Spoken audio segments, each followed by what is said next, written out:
In this pilot episode of the Family Health with Dr. Lex YouTube channel, board-certified trauma surgeon and popular physician podcaster Dr. Nii Darko is interviewing me about why I wanted to start this show. Dr. Darko holds a Doctor of Osteopathic Medicine degree from Kansas City University of Medicine and Biosciences and an M.B.A. in Healthcare Leadership from Rockhurst University. He completed his general surgery residency at Morehouse School of Medicine and his trauma surgical critical care fellowship at the University of Miami. Dr. Darko hosts the popular Docs Outside the Box podcast. He is a best-selling author and course creator, and he has multiple humanitarian missions internationally. I'm so excited to welcome Dr. Darko as a guest host on our new show. Oh my gosh, I am so excited. I went full black tie today. I've got diamonds on. I've got my pink champagne. It's Prosecco from Italy. It's called Wish Big because this is a big day for me. And I'm so excited and humbled at my friend, Dr. Nii Darko, who is a board certified trauma surgeon, a humanitarian, a best-selling author, and the host of Doc Outside the Box podcast. He is known all over the physician community. He is someone that we podcasters and doctors who are doing non-traditional practices look up to. I'm so excited that he's here that I'm celebrating, and I would love to welcome you to the show. And thank you so much for doing this. It's my pleasure. It's my pleasure to be here. Take a couple more sips of that Prosecco. Come on now. Pour it up, pour it up, pour it up. This is one of those small glasses. I don't know when we switched to small wine glasses, but it happened. It looks better when you do that in the hand as opposed to using like a mug or something like that. So. like a mason jar. That's where I am in the South here. So I'm going to tell you a funny story about how we came together. I have been following Dr. Darko. He is like me. He's an osteopathic physician. He's a Jersey guy like me. He is a hero. When we say doctors are heroes, like this man is a person who saves people's lives as a trauma surgeon. You know, I'm like the person who's like, yeah, let's lower your cholesterol, you know, we'll prevent heart attacks. But you are the living, breathing example of why we became doctors, to save lives. You are kind of the opposite of osteopathic philosophy. Like, you can't heal yourself if your liver is, you know, lacerated. We need you for that. So as a fan of your podcast, Doc Outside the Box, I've been following you for a long time. I feel like we had some things in common. And I reached out to you to invite you to my new podcast, to interview you, to kind of get to know you and have you share your wisdom with my friends and my audience. And you so kindly, knowing that I was a new podcaster, a DO from Jersey, offered to interview me to help my audience kind of get to know who I am and why the heck I would choose to start a podcast. And here we are, and I could not be more excited. First, tell us about yourself. Tell us who you are, what you do, why you love what you do. Yeah. So thank you very much for that really nice story. It really means a lot to me. 5 years ago, if you asked me, you know, if I would be doing this with other physicians or talking to patients like this in this manner, I would have thought you was crazy. Mainly because, you know, my name is Nii Darko. I'm from New Jersey. I grew up part of my, you know, early childhood in Queens, New York. And when I was growing up, I really enjoyed The Cosby Show, more so from the lifestyle of Heathcliff Huxtable. It was just a lifestyle that I really enjoyed. And there was just something about his life, about, you know, having a beautiful wife who was a lawyer and living in Brooklyn and having kids and just having his life together was something that just really resonated with me. And I just really, from that point onwards, knew that I think I want to do something related to medicine. And, you know, as you get older, you start to kind of change your life and, you know, you start to really understand what it takes to be a doctor and so forth. And, you know, I just kind of just wanted to still do it. And, you know, I jumped through all the hoops. You know, I got through college and then I applied to medical school twice. And then I finally got in. And then, you know, I moved from New Jersey all the way to Kansas City, Missouri, to go to med school, and decided to get not only my DO degree, but I got an M.B.A. And then I went down to Atlanta and did my surgery residency, then Miami. So all of these different things I was just doing in my life. And when it was time to practice, so I'm like at the age of 32, 33, it's time to practice. You know, I just kind of felt like that was it. Like there's got to be more to this. And it just kind of felt like, okay, now I'm going to just start taking care of patients. But I spent like literally, you know, 8 to 10 years, even longer, every 4 years just kind of switching up. Yeah. And that didn't sit right with me, because now I'm like, well, what do I do now? I love taking care of patients. That's great. But what's like the real big next challenge? And I knew that in front of me, I had a ton of student loan debt. My wife was a doctor. We went to the same school. We went to the same M.B.A. program. She just did a different residency, and we had like almost $700,000 in student loan debt.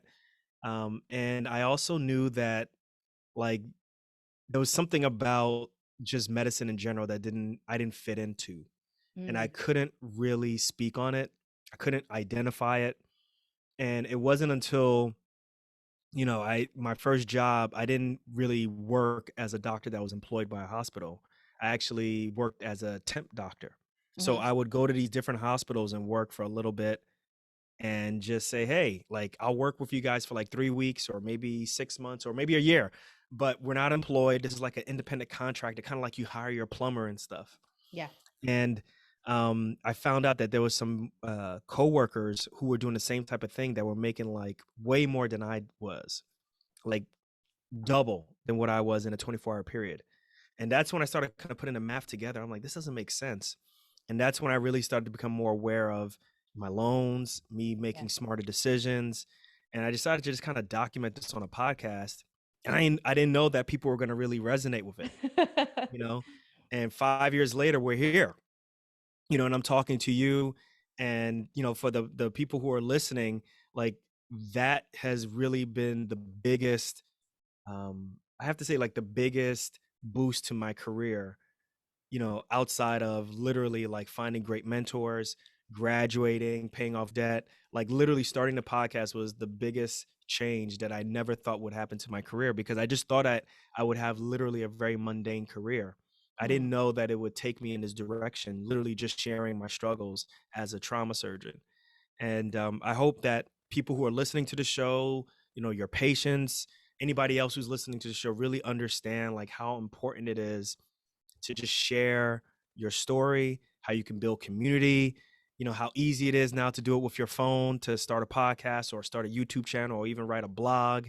You never know who you're going to inspire, who you're going to change. So I'm done talking. So I just want to say thank you, but that's a little bit about me in a nutshell.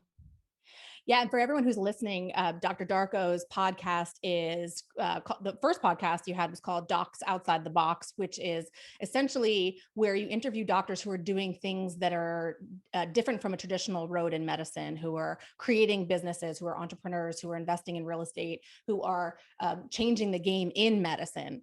And for a lot of us, in the field, we have experienced burnout. We have experienced the difficulties of the road, the journey, the training, the loans, the debt, the system that is, as many of us see it, broken, and a system that we all as 15-year-olds with wide eyes wanted to go into to change and affect.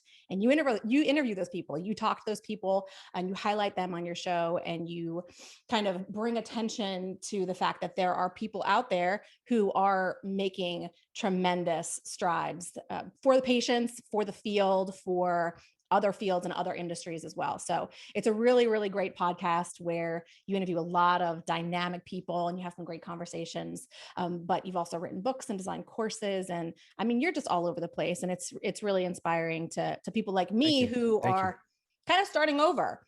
My story, I was a regular old hospital doctor, kind of following the regular path. I chose to work nights because I had young kids. And so I was kind of gave me the most time with my kids during the day. And it just kind of stuck. And eventually I said, I want to do more. I think like most other docs, I feel like I have more to give than just telling one patient at a time how to become healthy or how to cure their condition or prescribing medications. I think that medicine and healthcare and wellness is so much bigger than that. And so I really love connecting with other doctors who feel the same way, we have these tremendous media outlets and ways that we can reach people. They might not be our patients sitting right in front of us. We might not have their labs or their particular medical history, but we have the ability to empower and teach people beyond just the one-on-one office visit. And so that's kind of what made me want to do this, watching people like you affecting change in ways other than the exam room. Yeah. Thank you for sharing that story because I think it's important your patients understand that, I think sometimes, when we look at athletes, or you look at, someone else who's on TV, when we look at athletes, we're like, well, why are athletes complaining? Because they get, like if I was an athlete, I get paid to just play a game and you get paid well and handsomely.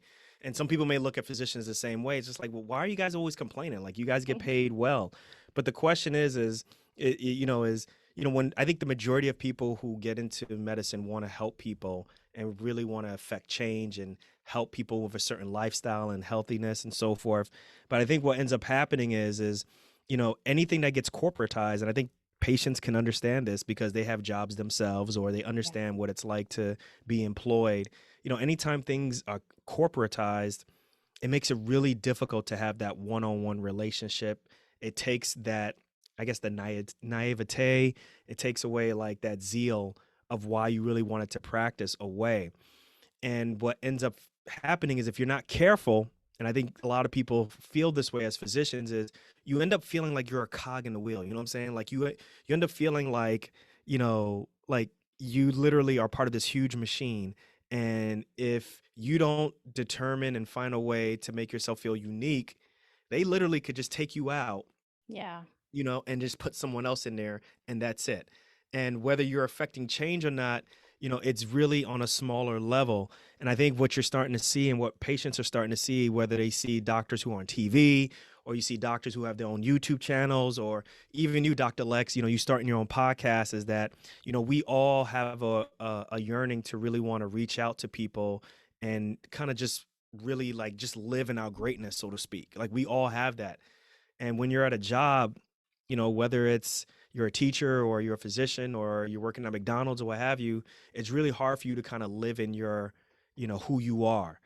And I think I learned that over these past 5 years is that, like, we all have greatness within us, or we have that unique specialness about us.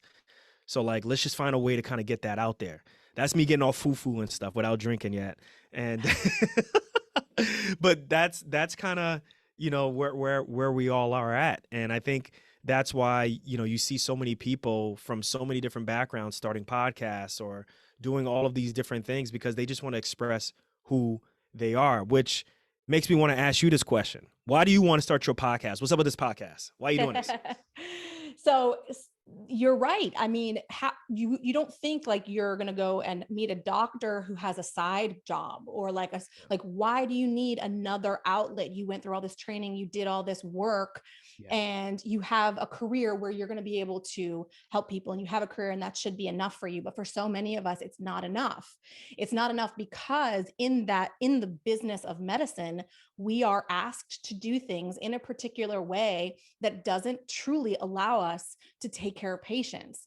I'm a family doctor. The word doctor comes from the Latin word docere, which means to teach. Family doctors, Mm. osteopaths, we are teachers. We Mhm. want to show you how to do it, how to prevent chronic illness, how to live more healthily with your chronic illness.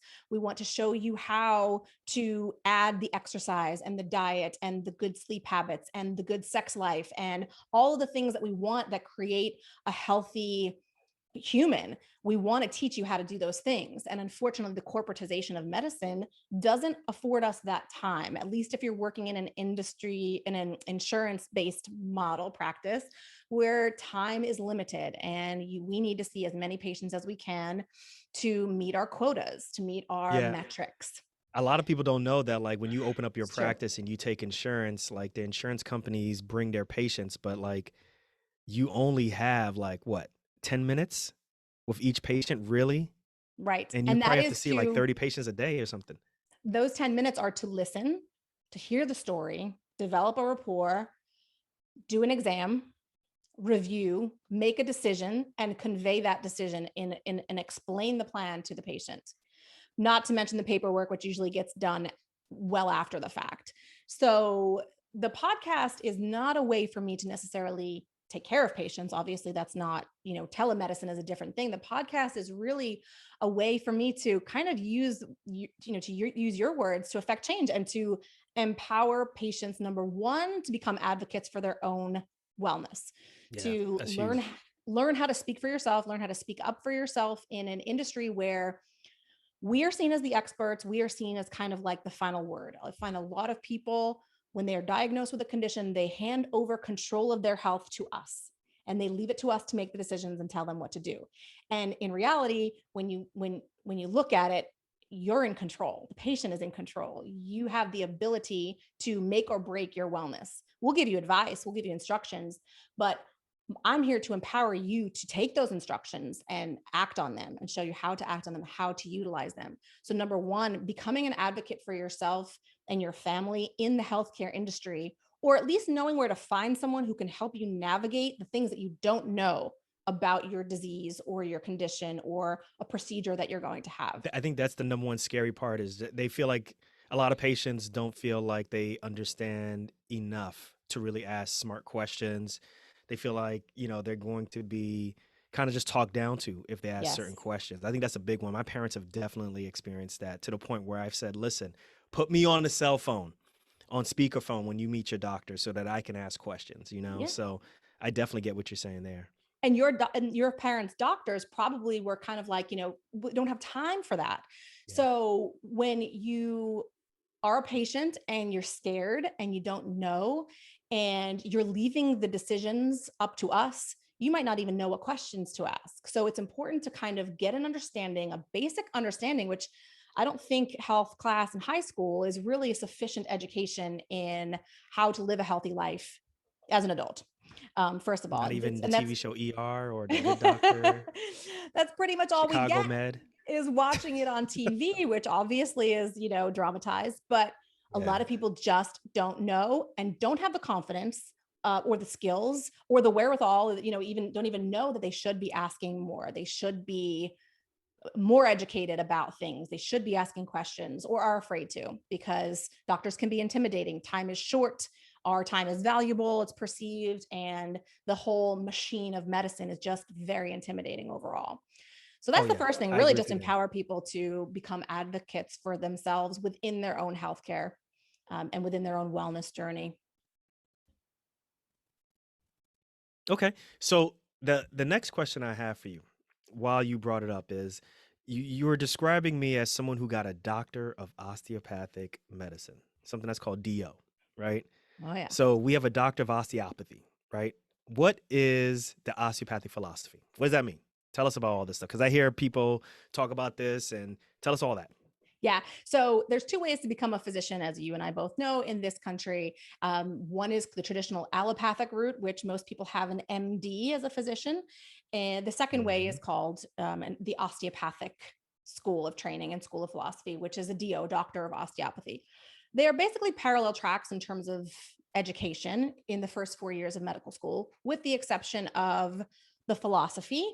The MD philosophy tends to be more systems based, where there are specialists for each system, and assessment and treatment plans are generally based in systems and kind of more like a reactive uh, format. Whereas osteopathic philosophy tends to be more from a preventive standpoint. Osteopaths traditionally have been primary care specialties, although we can become board certified in any specialty. There are osteopathic neurosurgeons, trauma surgeons, electrophysiologists. There are osteopaths in every field, but historically, osteopathic medicine has been a primary care specialty. And our philosophy, as in terms of prevention, lies in the overriding principle that the body has the capacity to heal itself. The body is a unit, it cannot be Yeah. separated out. If there's a problem in your head, it might be related to your hip or your stomach or your foot, and that you can't just look at the head, you have to look at the whole. So the overriding principles of the body being a unit that can heal itself, that has everything it needs, short of a liver laceration, to heal itself. And that we as doctors, we can only help your body guide it towards its own healing principles. That if you give the body the right tools, the right nourishment, the right structural conditions, then your body should heal itself from most things. And That that we're just kind of here to help that it along. I like that definition because that's kind of the way how I describe it to people when people say, well, what's the difference between an MD and a DO? And I'm like, well, the philosophy is different. DOs believe that the body can self heal, and we as osteopathic physicians are trained to help the body kind of get back to its normal state. And we can use our hands, and we can use medicine, and we can use pharmacy and surgery to kind of help the body get back to like the normal state. Whereas allopathic medicine, I'm not saying one is better than the other, but allopathic mindset is, or the philosophy is that we can use, outside, pharmaceuticals to help the body get back to its okay, normal state, which is fine. And, the thing that people always ask me, they're like, yo, you as a trauma surgeon, you are the last person who uses osteopathic medicine. I'm like, actually, that's not true. So for example, like I just recently operated on someone where I had to remove their colon. They were in a bad car accident. So I had to remove their colon. There's a portion of their pancreas I had to remove, and just because, there are things that you don't necessarily say, okay, as an osteopathic physician, that you shouldn't be able to do pre-surgery. There's things that I can do post-surgery, like how the patient is sitting, how the patient is healing. There are things that are called the lymphatic system that I can manipulate to help the body kind of get back to its normal state while they're in a hospital bed, while they're intubated. And I actually do that. There are different ways that you can incorporate osteopathic medicine into your practice if you're not a family physician. And I think it's really dope. I love it. I feel like I have like all these extra tricks in my arsenal that I can use, or armamentarium that I can use to take care of my patients that are hurt in a traumatic fashion. So, and I know but before we jump into that, I thought that's something that's really interesting about you though. So prior to you being in North Carolina, you're in North Carolina, right? Yes, Chapel Hill. Prior to you being here, you were in Long Island, Mm. right? But you weren't just like in Long Island, like you were in like the Hamptons, right? Tell us about your first job on Southampton, because the way how this sounds, it sounds like an episode of Royal Pains. You remember that whole TV show? So They tell would us about that. I actually want to know about that. they would actually film around town. Southampton is a great place to work. It's a great hospital. It's a great community. It's a very seasonal community. We So this take is like care of. the other end of Long Island, right? This is the far east end of Long Island. Yes, when you This is like the see. Great Gatsby, Long Island. Exactly. It's the Hamptons. It's where people come to vacation from all over the world, which I was, it was the first day of my first job after my family medicine residency. Aside from the ER doctor, I was the only physician in the building taking care of the ICU, which was small. It's a small hospital, 8-bed ICU, but I saw my first case of tumor lysis syndrome in a patient who had traveled from England the night before. And it was just I had my first, like the most education that I ever had, aside, outside of medical school and residency. It was the most that I learned in that first year because I was taking care of patients from all over the world, seeing things that I never saw, even though I did all of my rotations in the Bronx, in Newark, New Jersey, in New York City. I didn't see some of these things because I was in the Hamptons seeing patients from all over the world. So I saw the most pathology in that first year out of residency working in Southampton. I've always worked as a night hospitalist. It's just where I exist best.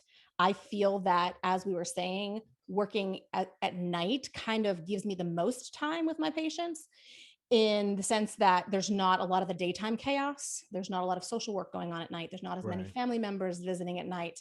And so there's a lot less distractions from actually taking care of patients. So working in the Hamptons was my introduction. I worked there for a number of years. I helped the wonderful medical education administrators there develop several residency programs, including general surgery, internal medicine, family practice, and an OMM residency program.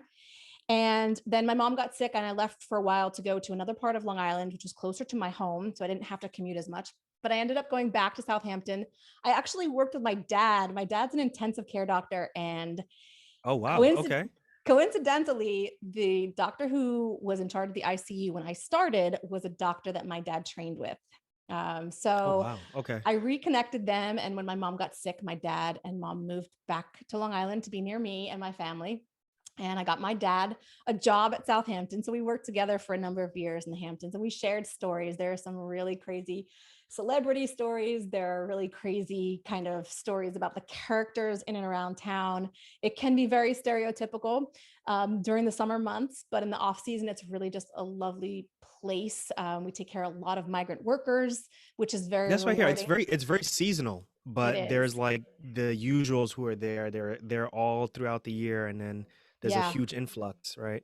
And what's funny, the funniest part about it is the richest person you would take care of, the person who had more money than you've ever heard in your whole life, was just the nicest, most down to earth people. It was kind of like the people who visit the Hamptons and kind of pretend that they're Mm, fancy.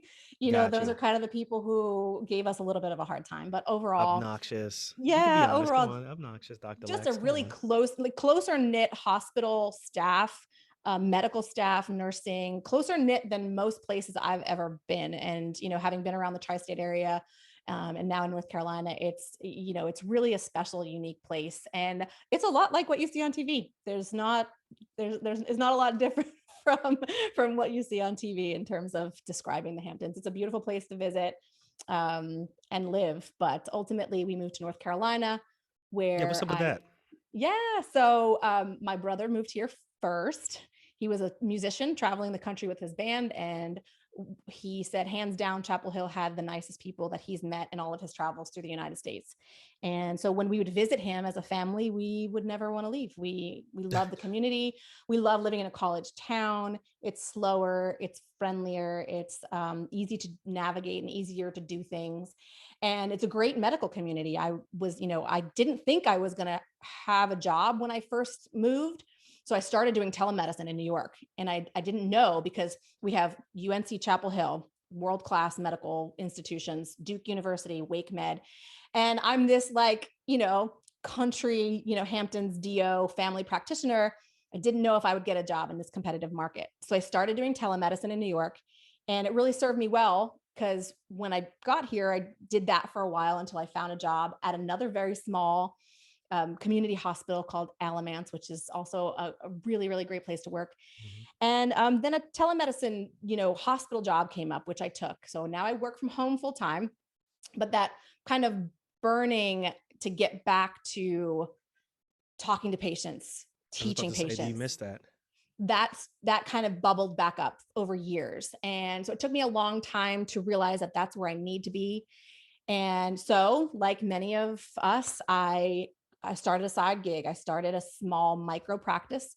It is a boutique practice, which means no insurance. I see patients and I take as long as we need to go over the whole history, to listen as long as we need to use my hands to do osteopathic manipulation, to try to alleviate structural restrictions that are getting in the way of the body healing itself.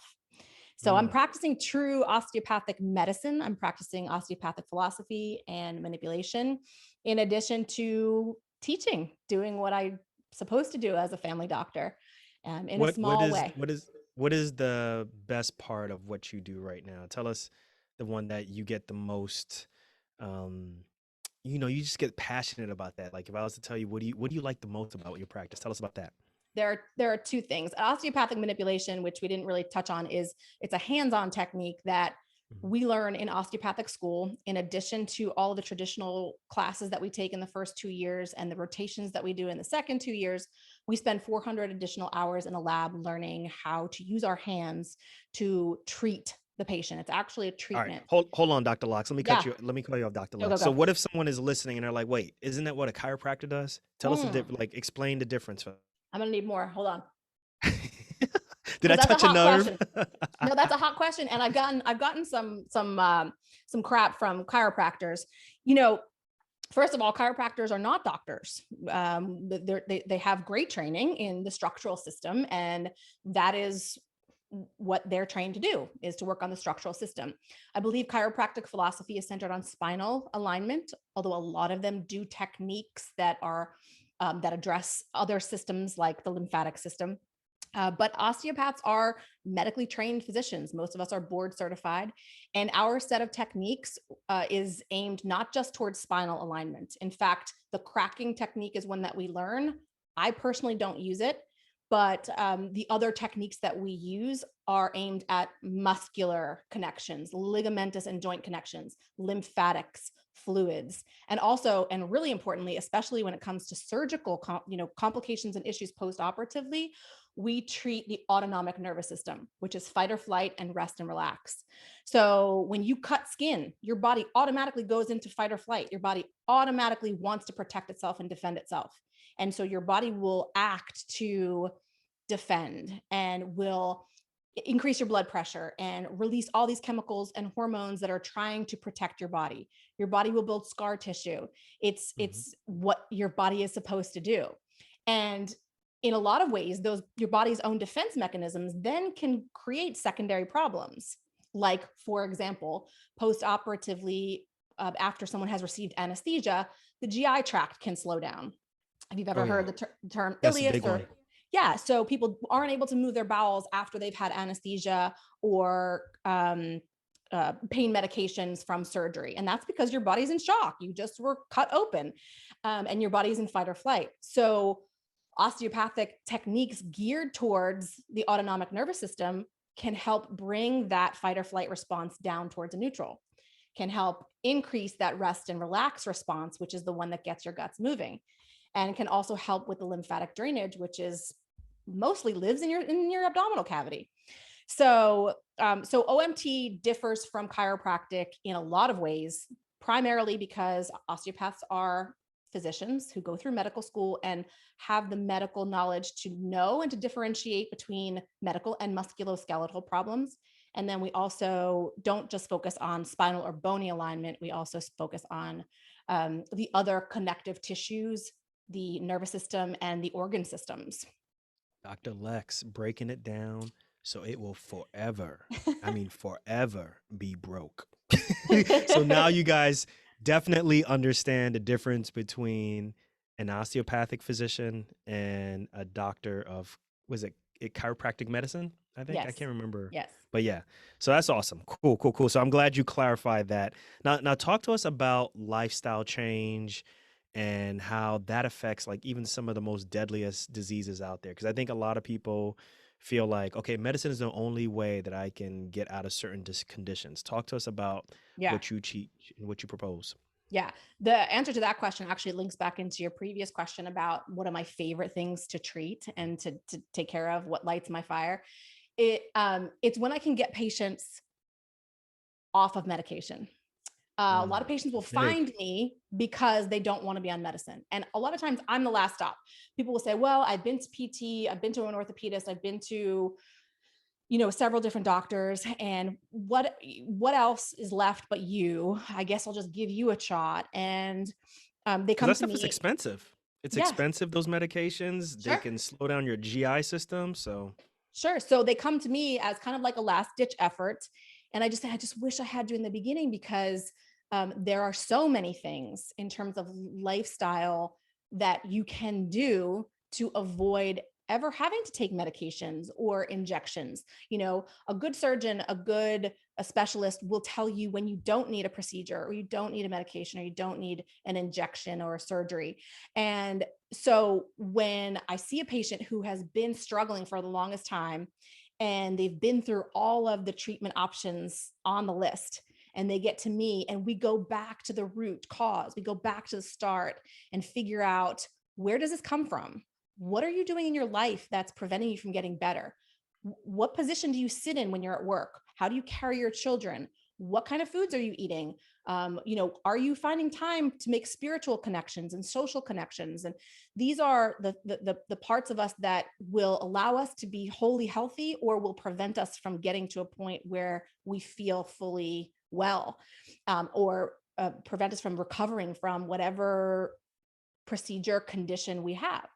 And so when someone comes to me, a great example I can think of is a 5-year-old who was coughing, coughing, coughing all night long. She was coughing, and she had MRIs. She had endoscopies. She had been on every acid suppressing medication under the sun. And I talked to her mom for 30 minutes. And in 30 minutes, we, kind of got to the fact that she just drinks chocolate milk all day and night. mm, And when they say if you have an upset stomach, you drink milk. Well, it's not the milk that makes your stomach feel better. Milk is a medication that induces secretions in your intestine, and you feel better because your body reacts to the milk and creates these secretions that lubricate and soothe and coat the lining of the stomach. And so she was reacting to the milk and she was coughing because she was creating so many secretions. So I said, just stop the milk for 2 weeks. Just see what it does. And the girl never coughed again. And the mother, Mm. was like, this is her child. She's suffering. Everyone in the family was suffering because she wasn't sleeping. And something as simple as listening and Yeah. asking, those are the things that give me chills, that make me feel like I really did what I set out to do when I was 15. I really helped that family. I Not to really mention the made thousands a of dollars difference. you saved that family, right? Like endoscopy costs money, medications cost money, going to And see the risk, doctor can abs cost and some risk. money. And that's Yeah, why I'm like, well, just next time, just come to me first. yeah, yeah. No, I don't think that I It's can. no, no. Go There ahead, are please. doctors, all over the place, and there are DOs who think that we can cure anything with manipulation, or and I'm not one of those people. We need medicine, we need surgery. And listen, if you need an antibiotic or if you need a statin, I'm going to be the first person to tell you I really think you need it. Whether you do it or not is up to you. I'm here to give you the information. But I'm not a person who thinks that manipulation can cure everything. But I am a person who believes that if you listen long enough, the patient will tell you what's wrong, and that there are basic skills that we don't learn, that we need to learn, that can save our lives, that can reverse some of the most deadly conditions known to man: diabetes, heart disease, high blood pressure, high cholesterol, arthritis, some of the most debilitating conditions. There's a lot that we can do short of medicine, short of surgery, short of procedures, that we just don't know about. So Yeah, and so I think you're right about that because I think just even in the medical community, we're learning so much more that, a lot of things that we probably did in the past are actually making things worse, right? Like, is if people who are listening, like the United States, what do we still rank like 32nd in the world in terms of like our outcomes compared to other nations? And we spend the most amount out of any other country in the world, but our outcomes put us like in the 30s. It may even be worse by now. But like we spend the most on pharmaceuticals, we spend the most on technology, we spend the most on all these different things. And yeah. my wife, she did a fellowship with Dr. Satcher, who was one of the previous surgeon generals. And he used to always say, like, there's a saying in anywhere in the world that if you want to stay healthy, you stay out of the United States. But if you get sick, then you come to United States, right? Which means that Yeah. basically all these other countries know how to keep you healthy, right? And a Yeah. lot of it has to do with preventative medicine, and they're hitting everything that you're talking about, right? They're talking about doing all those things that you're talking about, putting money into preventative things, seeing your Yeah. doctor on a daily basis, and but we focus on like what happens afterwards, very reactive.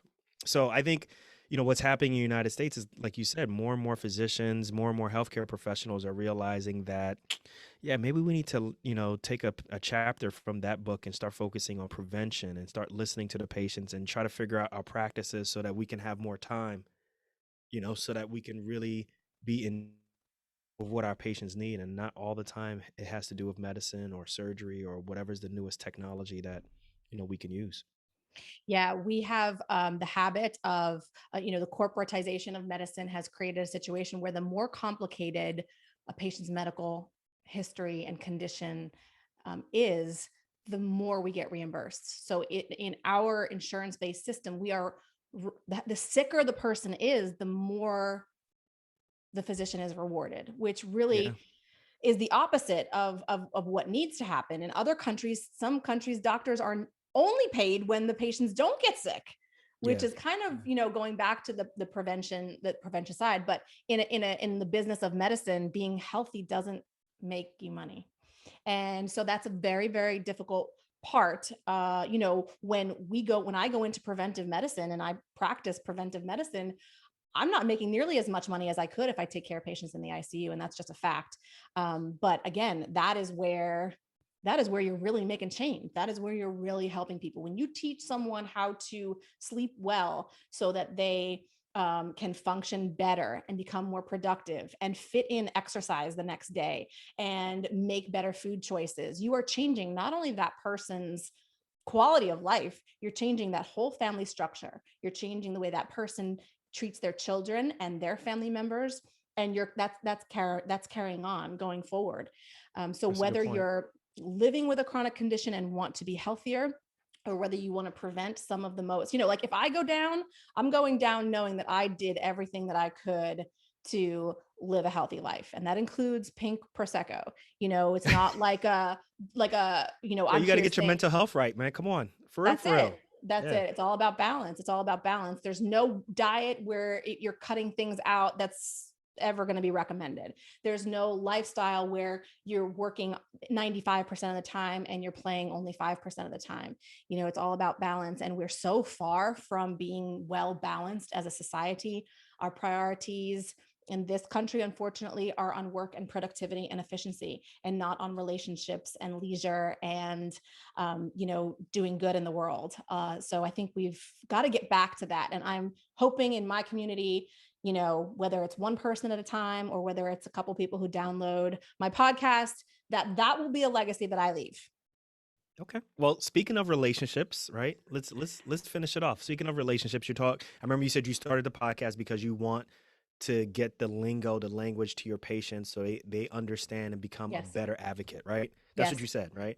So, like, tell us more about those who are listening. They're like, look, I feel like the healthcare system is broken. My doctors don't listen to me. I want to listen to Dr. Lex. I want to learn everything. Tell us some more things that they can do to find wellness in this system. Yeah. The first and most important thing is know where you're getting your information. There is so much noise out there in the health and wellness industry. There's a lot of information that's coming from sources that should not be providing information.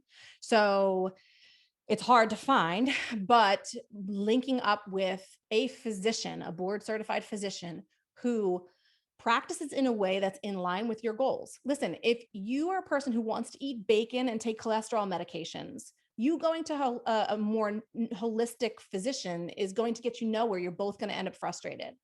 But if you find a doctor who is, going to prescribe you the medication, great. Whereas I'm the person who said, I would rather, spend all the money and buy all the healthy foods. You're not putting me on the statin. If I'm going to a doc who's trying to get me on meds, I'm going to be frustrated, and so will she. So finding a doctor who is in line with your goals for your own wellness is incredibly important, and is probably the most important thing that you will do. Engaging in a relationship with a person who is going to be a long-term partner in your healthcare, probably one of the best investments you will ever find. And it should be a physician. You can have a naturopath, a chiropractor, a dietitian, a nutritionist, but you need someone who is knowledgeable, who knows you well, and who will help guide you through all the decisions that you need to make about your healthcare. And just as a little side note, telemedicine, while it is wonderful and it is changing the world, telemedicine lends itself to us not developing a long-term relationship with a primary care provider. So please make sure that if you are using telemedicine, that you are using it for urgent needs and that you actually are following up with a primary care doctor afterwards. That's just a little side note about telemed. But so finding that relationship can be difficult, but making sure you're getting information and education from a reliable source, and that you have and develop a long-term relationship with a doctor that you know and trust, that can help guide you through every stage of your life. A family doctor or an internist, we treat birth to death. We want to be there when you're making decisions about how that baby's going to come out of your body. We want to be there when you're holding your loved one's hand and trying to decide how to let them die with dignity. So there should be a person in your life who is that person. And when it comes to investing in your healthcare, I make an analogy to car insurance or home insurance. Your car insurance will cover the catastrophe. Your home insurance will pay you back if your house burns down to build a new house.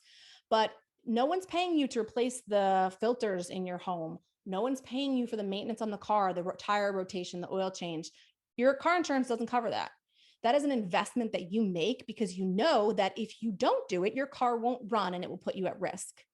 People have this concept that their health insurance should cover everything and that being well should not cost anything beyond what they pay for insurance. And that is, there couldn't be anything that's further from the truth. You need to take the time, whether it's you don't get Starbucks because you want to get, you want to see a nutritionist who doesn't take insurance, or you need to pay for the maintenance. If you don't have to pay for a gym membership, exercise is free. It's an Oh yeah. antidepressant. It is free and can be done anywhere in the world, any time of day, $0.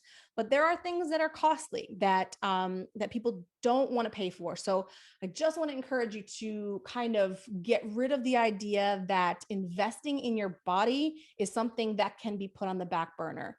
You need to put a budget aside to spend on your health and wellness, whether it's your mental health and wellness, whether it's physical, whether it's the food that you're putting in your body, whether it's therapy because you need help with your marriage or your mental well-being.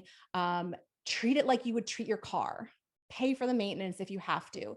And if you have to adjust your budget and not spend it on other things like gambling or going to the movies or, whatever other frivolous things you can live without, take the time and invest in your health like you invest in your car or your home. Boom. There it is. Dr. Lex, mic drop. I love it. I love it. And you're almost finished with your Prosecco. I know. I told you this is a small glass. It doesn't take much. I don't drink often. Well, look, I can definitely tell that your podcast is going to be dope. I think that the people who are listening, your patients, everybody who finds this podcast, they're going to be better off after listening to this. So listen, for the folks who are just discovering you, for folks who have just someone put this podcast in their ears or on their phone, tell them how they can find about this podcast, how they can subscribe, all of that. Yeah, thank you so much for that. The podcast is called Family Health with Dr. Lex. That's me. I like it. There's a really cute intro from my kiddos who are I love it. Forever inspiration. And it is on all the major platforms. There's always more information on my website, which is drlexlifestylemedicine.com. And I'm on all the social media platforms, Instagram, LinkedIn, and Facebook at Dr. Lex Lifestyle Med.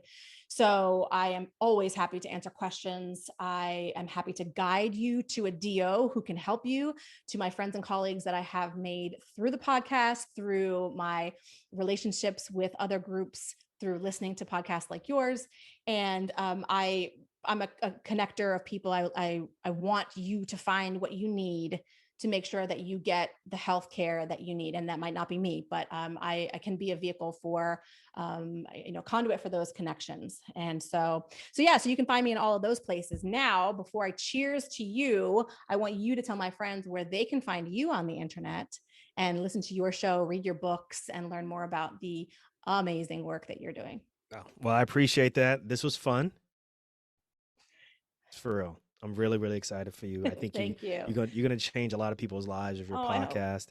So listen, guys, if you guys are interested in learning about the 3 M's that I think are really important for you to be a really well-rounded person, and I call the 3 M's money, like understanding your personal finance, understanding loans, understanding how to invest, how to understand maybe some passive forms of income like real estate and so forth. If you're interested in trying to embrace everything around the growth mindset, right? Or even just understanding like social advocacy and mission work and humanitarian work, then Docs Outside the Box is the podcast for you. We put out a podcast every week, and you can find it anywhere where you listen to your favorite podcast, anywhere where you listen to any type of music. So we're on Spotify, we're on Google Podcasts, we're on Apple Podcasts. Anywhere where you listen to music, you can find us. And if you want to get in touch with me or learn more about me, just go to my website, drniidarko.com. That's DRNIIDARKO.com. And I'm always looking to connect and meet new people. So Dr. Lex, thank you for letting me be a guest interviewer on your show. You did amazing. You got off the hot seat. I'm so You can honored. reclaim your show back. Thank you. Give back. I'm so honored. You have in me a forever fan and friend. I cheers to you, my friend. Take care. See you soon. For more information from Dr. Darko, you can check him out online at www.drniidarko.com, on social media platforms at Dr. Nii Darko, and you can always find more information at my website, drlexlifestylemedicine.com. Thanks for watching. See you next time.